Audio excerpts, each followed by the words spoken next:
Meanwhile, White House Press Secretary Jen Psaki, well, she admits President Biden is advised not to take impromptu reporter questions.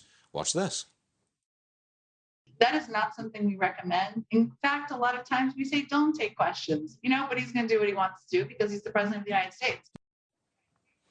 OK, let's bring in former White House Press Secretary Kayleigh McEnany, a good friend of this program. Welcome back, Kayleigh. Great to see you again. Thanks, Look, Stuart. If he's not taking questions, it seems like he's being protected. So my question is, who's really running the show over there at the White House?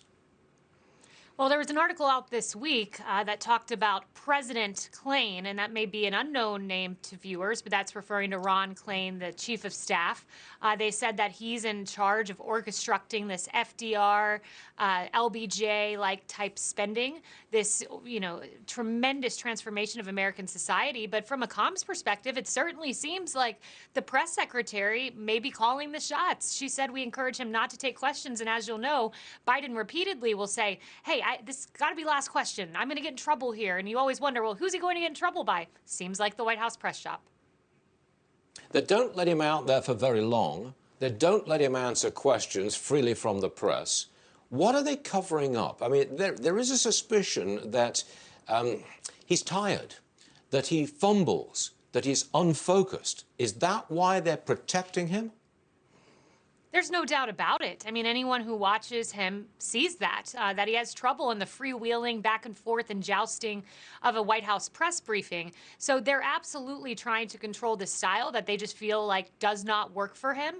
And that's why, this article I referenced from the Times said that they're pacing Biden. He ends his days usually by 5 or 6 p.m. They're pacing him so he can be in it for the long run, whether that's the next 3 years or the next 7 years if he wants a second term. But why don't they bring on Vice President Harris? I mean, she presumably could answer questions. She could be vigorous and dynamic on camera. Why don't they bring her in?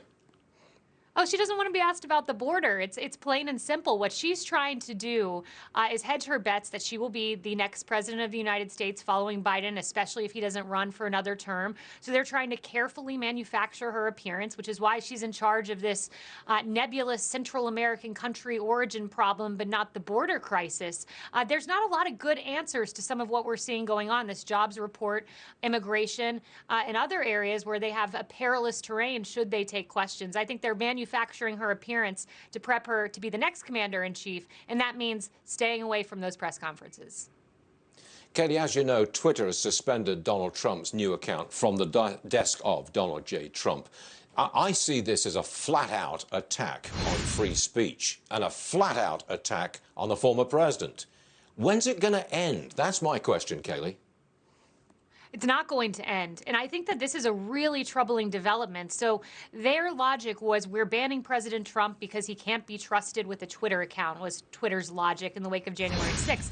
Well, now we know this isn't about stopping one individual, a leader of the free world, from speaking. It's about stamping out his entire movement. So you're unaffiliated with Trump and you're posting his statements and you still aren't even allowed to post his statements as a third party. This is next level. And I think instead of trying to stamp out a president, they're trying to stamp out a movement. That's what that signals to me. It's always been their design.